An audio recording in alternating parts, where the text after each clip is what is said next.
We will now continue talking about the bike's societal importance, and I'm delighted to hand over to a strong voice in the cycling industry. She is a passionate advocate of the bicycle and the right one to moderate the panel discussing the bicycle as a symbol of societal change. Please welcome with me Isabell Eberlein, the CEO of Velokonzept.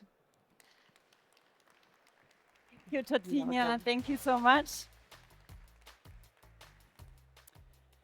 Good morning, everyone. Also from my side, I'm happy to invite my beautiful panel to the stage. I start with Marianne Weinreich, who was just giving the talk, and I probably don't have to introduce you so much anymore, but you're a consultant at Weinreich Consulting with a vast expertise in consulting, also with Rumble before, and you were the co-founder of the Danish Cycling Embassy. So welcome back on stage, Marianne. Come sit next to me. Next, I would like to introduce Jill Warren. She's the CEO of the European Cyclists Federation, and she's a huge voice in bringing the European Cycling Declaration forward, shaping policies across the European legislation. And she's just a rock star, so please, a warm applause for Jill Warren.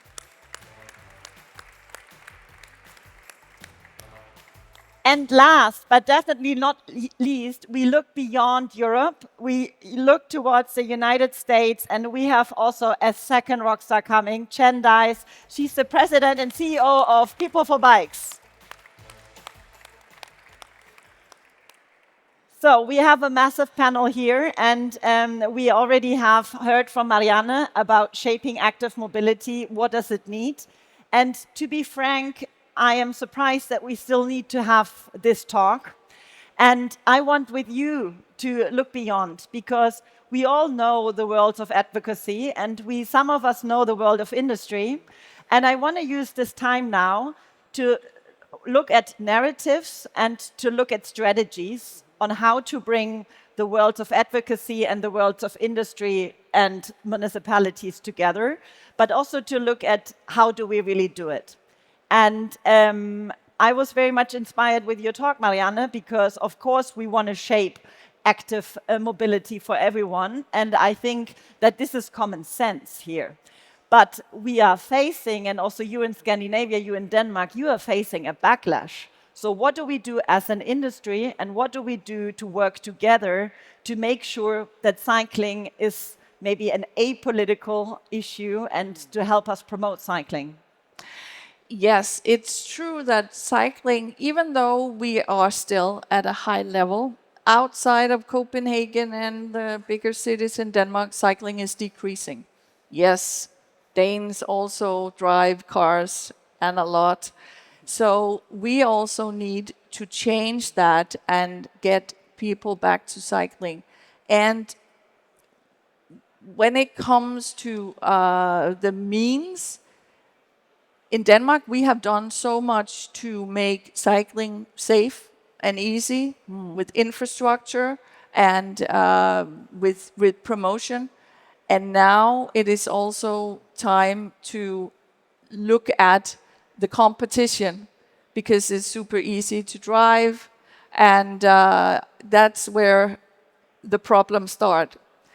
Okay. When you need to come harder down on driving, and that's why we need to work, I think, to come at this from all angles, at all levels, and also work at it more structurally so that it doesn't become a war between cars and bikes. It should be about what kind of cities, what kind of communities do we want, and how do we make sure that people can get around in a sustainable, safe, and healthy way. So if you in Denmark already have the war on bikes and the war on cars, I wonder how it is in the United States. And because when we look at Denmark, we always think it's very great over there. But you have an interesting point, Marianne, that we as a cycling sector, we have to unify somehow, and we have to strengthen industry advocacy together. And I think you're doing a great job in the US in having one organization and voicing that. So maybe you can give us a little bit your perspective on how to work together as an industry and advocacy to push cycling forward. Sure. PeopleForBikes is both a national bike advocacy organization and also the U.S. Bike Industries Trade Association. With 340 supplier members, we represent probably 95% of the U.S. bike market, all with an effort to grow bicycling for everyone, getting more people on bikes more often, and making biking better for everyone. So, because we're all, of course, in the business of bikes, but our nonprofit gives our industry association a reason to put competition aside, put their individual product aside, and come together to grow cycling for everyone. And we're that platform for growing participation, reducing barriers, positioning bikes as a real solution, access to opportunity, economic development, and more. So we sort of blur the lines between strict advocacy and strict industry. The industry comes together through us to do advocacy because we grow participation, which of course also grows their business. And can you give us a little bit of an insight about, how much is it commuting then? How much is commuting relevant? How much is leisure? How much is sport relevant? How do you also bring this together as a US bike industry? That has been more challenging through the years. In the United States, we're more recreation focused, as you know. So, 80% of our sales are more recreation and leisure based. But we are seeing the increase in bike commuting markedly go higher through all of our data points. And so, as you see more utilitarian commuting cycling, we're seeing also the consumer is changing. The consumer is more casual. They're not as core and enthusiast as they used to be. They dabble in bicycling, but they do a lot of other things. We're not necessarily losing enthusiasts to other sports. We're losing them to a busy life when they have many different opportunities that they can spend their time on. So we're largely recreation based, but of course, so many of our members are into mobility and commuting as well. That's interesting. That's really interesting. And I think that's something we should follow on later in the discussion. But let's bring Jill into the discussion because you also work on the European level. I think you also have been a couple of times to EUROBIKE, so you work closely also with the industry. And you work to push political change on the European level forward. And maybe you can shed a little bit light upon what you also, what is your wish for this year's EUROBIKE? What's your message to the cycling industry, because we are all very sad that Jill is about to leave her position next week. So now is your chance to also, you have been working on this for 5 years and you had tremendous success. But what do you wish for cycling industry and cycling advocacy on the European level to work closely together? Yeah. Well, I wish for us to continue working very closely and successfully together because we have so many shared and aligned goals. And when we work on them together, we bring all the different viewpoints together, whether it's the civil society, the advocacy for the people, all the equity, all of the benefits that you would maybe put more in that column, the economic opportunity in the other column, and we can come with the most convincing arguments that will resonate with our advocacy targets when we work together in that way. And, when we support each other and, when we can say, for example, that let me give a good example right now of an issue that we're working on. The Greening Corporate Fleets initiative. Now, the first conversations at the European Commission level were really focused on let's electrify all of those cars in corporate fleets, and then we will have made progress on that issue. And we're saying you've got to look beyond just cars because bikes have such a huge potential in that. And you have both civil society messages, hey, employees want to be able to lease nice bikes. And there's a lot of ways that we can do that. And, some of these more fleets that are maybe focused on delivery or whatever, we can convert that to cycling as well. There's civil society messages, there's industry messages in there. And working on that together really brings all of that out in the right way that's going to resonate with people correctly. So that's my wish for the future, that we continue finding those ways to cooperate that make us all more powerful and successful in moving the needle and advancing cycling. That's really cool, but you also work, as an association of associations, so you also influence with your partner organizations, you also influence legislation on national level in the European Union. And maybe you can help us indicate a little bit more what role can cycling industry play, also on national levels, to help pursue our goals. Yeah, I mean, if we look at an EU context, of course, you have the European Commission, which proposes legislation. And then you have the Council, which is the member states, that influence, play an important role, have to be on board with things or else they're never going to go anywhere. And then you have the European Parliament with representatives elected in the member states from all over. So all three of those are important advocacy targets for us. And we can work very closely together with our members, for example. So shout out to ADFC, the German member organization, which is our federation's largest member organization, and all of their counterparts in the other countries. So when there's something going on at the EU level, we can work closely with them to make sure that they participate in the consultations and make sure that it's understood at national level what's going on, how they can influence that, and get the right messaging out there for implementation, for the further development of legislative proposals, whatever it may be, to get the best result. And Nice. industry, of course, also has their national components, national company champions and things, and so that can work in so many different ways. Yeah, I was also thinking about, for example, in Germany, we have a national cycling plan and we try to bring those worlds together. And what I would like to focus our discussion on now is that I think that we on stage, we agree. We know from Marianne the benefits that she pointed out. And to put it quite frankly, I'm not sure whether it could help us as a sector to not talk about cycling when we talk to politicians. So how can we really change our narratives to be better heard? And I put out this very big thesis to say, maybe we should stop talking about cycling. And maybe we should, stop talking about cycling when we talk to non-cyclists or like decision makers. And the second is like, how can we talk to each other while there's so many different aspects in the ecosystem where potentially we don't really talk about the same thing. So it's challenging for me in communication. So maybe we start first with the non-cyclist sector, because that can also maybe help us unify. So maybe is it not talking about cycling anymore? Yesterday, for example, somebody said wellness is the new luxury, and maybe cycling is a wellness factor. What's your take on this? So how can we really stop talking about cycling but still get our way through? Can I take that one? I've thought about that one a lot. Yes. And the way I like to approach advocacy, let's say at the European level, is, look, you've all said that you want to achieve a European Green Deal. And your goals of that Green Deal are decarbonization and, da-da-da-da-da. And this is how cycling is a fast track to achieving your goals. So you bring it in as something that helps them achieve what they have set out to achieve. And when you can do that, they're going to listen.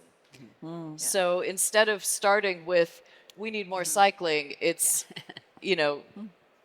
you want to do this, that, and that, and I've got a solution for you. I would pile on as well. We never lead with the bike, believe it or not. We lead with access to opportunity, jobs, economic development. We prop up stories of developers building beautiful residential mixed use, not because they love bikes, but because consumers want it and the return on investment is there. So we very much, as a national trade association, we actually have had quite a few car members, Ford, General Motors, Harley-Davidson, Rivian. They're partners in mobility choice and equity. So last week I was at dinner with a woman who was the New York City Transportation Commissioner, and it was telling New York City did amazing amounts of work for mobility and for bike lanes in her time in office. And she said she never did a ribbon cutting on a bike lane, not one time, because of the symbolicness of it. This is just for your elite enthusiast bicyclists. She did infrastructure ribbon cuttings because it's good for everyone. and brings order to the roads and makes roads safer for everyone, no matter what mode of travel you go by. What about Denmark? Eh, And your, yeah, your but thought about that? this one I totally agree, and I also ended my speech with talking about cycling as a means, not the end goal. And I totally agree. And these goals, political goals or economic goals, health goals, they are at local level, regional level, national level, and we need to bring those goals to the forefront.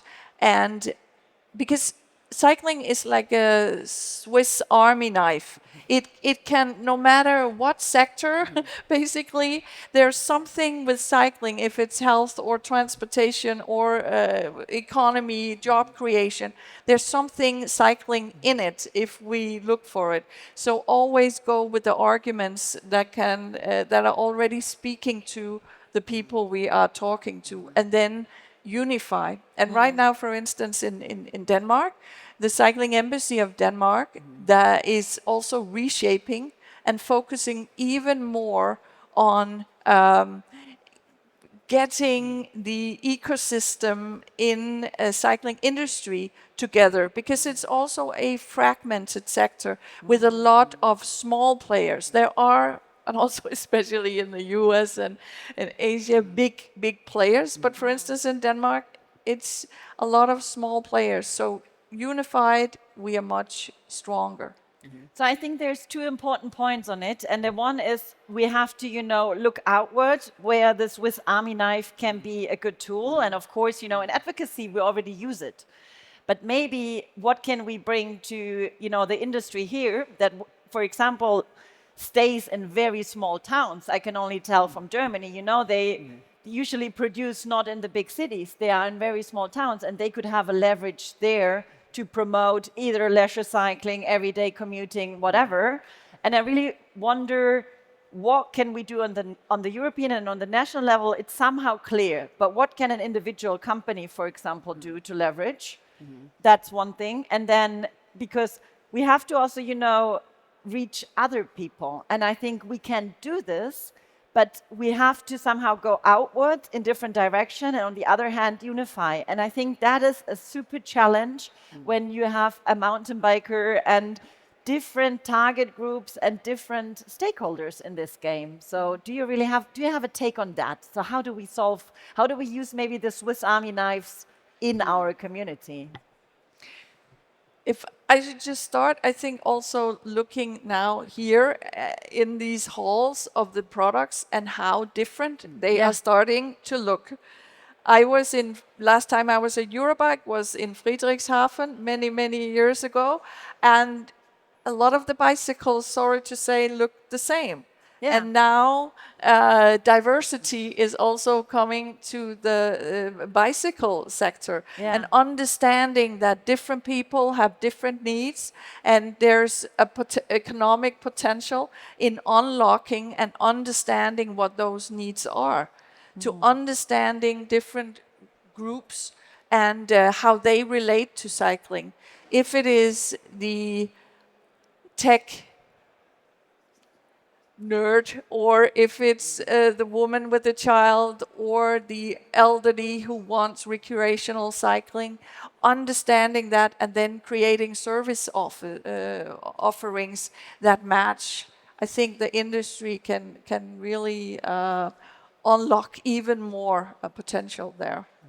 Yeah, I think to answer your question between how can the national bike industry and the local bike industry sort of all come together, whenever we go into a member of Congress's office, 2 weeks ago we had a fly-in in Washington, D.C. with 20 bike industry CEOs, and we walk into that office and we always, first get in chatting about bicycling, of course, because almost everyone has an experience with a bicycle. But then we immediately go to how many bike shops are in their district, how many trails, tourism tracks, if you will, any suppliers in their district, sort of our economic footprint. So at the highest levels of Congress, they know we're a big industry, we employ a lot of folks, and we give access to opportunity and more. But in the district, it's even easier. So we set up dozens of meetings locally with your local elected officials. We bring them into bike shops, we take them to trailheads, we go to bike events. We call it Own Your Backyard. And it's so easy to do at the local level to make sure elected officials both have the national footprint, but easily bring them to a bike event and let them, shoot off the starting gun or cut a ribbon or just simply see, very American, right? The gun starts everything off. But let them see the economic impact of thousands of cyclists in their community, buying coffee, staying in hotel rooms, being part of the community. Do you want to follow up on this? Yeah, I would just add, I don't want to repeat what's already been said, but what you said about in terms of economic benefit, I mean, when we look at that picture, we're always blown away, for example, by how big the tourism element is. And, it benefits in particular local economies so strongly. And I think maybe more attention to that and more evidence given to decision makers and things will also, I think, lead to creating safer and better, more enjoyable conditions that will encourage not only more of the cycling tourism, but will benefit everyday cycling as well.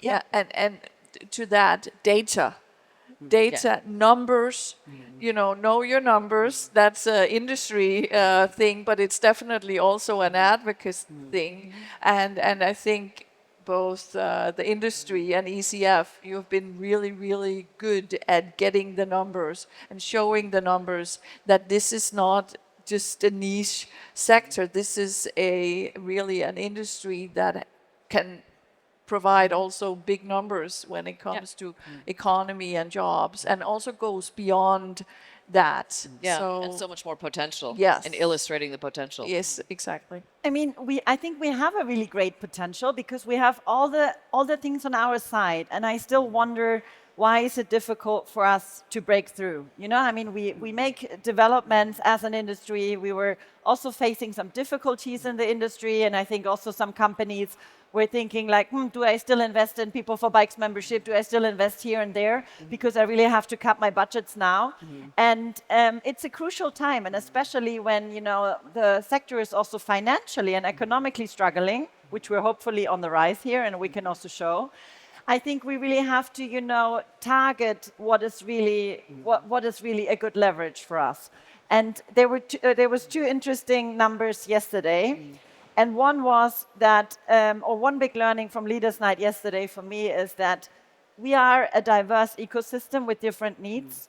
And there is a big potential in active community that we could take. But of course, there's big potential in tourism, leisure, and sports. And but we have also a challenging situation that we have limited resources to follow up on this. So maybe a last positive outlook to close up our talk.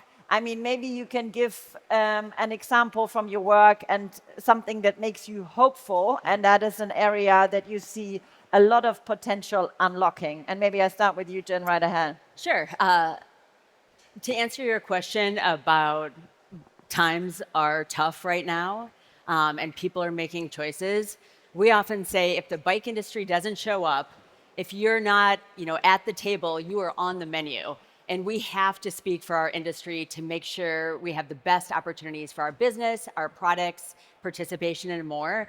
The things that give me the most hope, our participation numbers are strong in the United States. Last year, 112 million Americans rode a bike at least one time. Kids cycling is up after going down since 2018. We're seeing through our data, primary and secondary research, people bought a lot of bikes during COVID and they're using their bikes and they're loving cycling. Similarly, cities and states are building a lot of bike infrastructure. We're building more bike infrastructure than we ever have before, and billions of dollars are flowing to that bike infrastructure. So sales are rough right now. We're not going to sugarcoat it, but the good news is the light's at the end of the tunnel. Participation is up, kids cycling is up, and in America, we're building a lot of bike lanes, emulating the European models and success stories. What's your positive outlook, Jill? Yeah. Well, as pessimistic as we sometimes can be, looking back at the last 5 years, we really have made a lot of progress. And I honestly believe that the key, and that's why we advocates are so necessary, is to make sure that public money, because make no mistake, that's where it all is, and it's there. It's just maybe not distributed the way we would like it all of the time. We need to keep working on making sure that cycling gets its fair share, because other mobility modes have got more than their fair share, way more than their fair share for so long. And we need to keep fighting for what will really move us forward. And it's those major investments in infrastructure and things like that, that will really grow cycling and bring it to so many more people. So I'm hopeful we can keep doing that. I'm hopeful too. What's Marianne? Yeah, building on what you both just said, we also see that diversity and inclusion is getting a topic. We see more investments, but we also see that there is this focus on making sure that we get everybody on board and that we diversify what cycling looks like and who's using it, both on the product side and on the people that we work with, and ask people in also and co-create.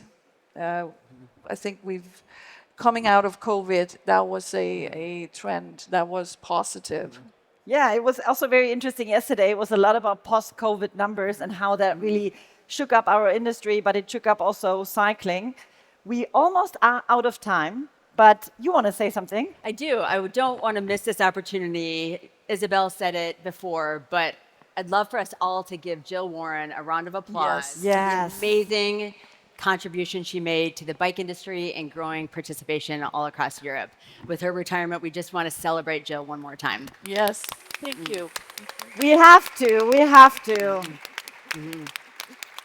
And to not just run from stage, Yeah. and sorry to Tinia for stealing this, but I'm excited what you are most excited about at Eurobike. So maybe you answer in one word. What are you most excited about at Eurobike?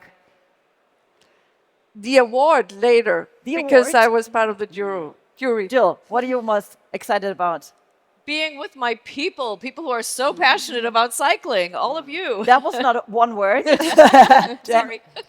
E-bikes, all things e-bikes E-bikes. and mobility. Great. Mobility. Thank you so much. Yeah. It was a fantastic panel to kick off Eurobike, and let's, run off and not steal more time from Titinia. Thank you. Awesome. Thank Thank you. you so much. Thank Thank you. Thank you. Thank Thank you. Yeah. Thank you, guys. Thank you so much.